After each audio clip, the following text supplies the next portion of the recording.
আলহামদুলিল্লাহ আমরা যারা মাদ্রাসায় পড়ছি আমরা এটা দিল থেকে বলতে পারি, আমরা যারা মাদ্রাসায় পড়ছি ছোট্টবেলা থেকে, আজকের এই পৃথিবী পোশাকে, কাপড়ে, লেবাসে, ডিজাইনে, রঙে, ঢঙ্গে আরো যদি মনে করে ফ্যাশনেবল, আরো বলে আধুনিক হয়ে গেছে, আল্লাহর কসম আমরা এই সমস্ত আধুনিকতার সামনে দাঁড়িয়ে আমাদের এই পাঞ্জাবি, টুপি, দাড়িওয়ালা পোশাককেই সর্বশ্রেষ্ঠ সুন্দর মনে করি।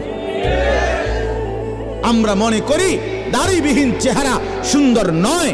আমরা মনে করি এই বখাটে চুল, সেলুনের চতুর্দিকের যে কাটিং, এগুলো কোনো চুলও না, চুলের জাতও না, এটি কোনো মানুষের বাচ্চার চুল না,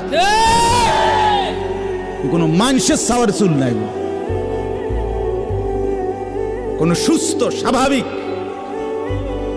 মাতাল হয় নাই, পাগল হয় নাই, স্বাভাবিক কোন মানুষের চুল এত বিকৃত কালারের হইতে পারে না, ডিজাইনের হইতে পারে। আর সে তো মুসলমান, মুসলমানের চুল এমন হবে কেন?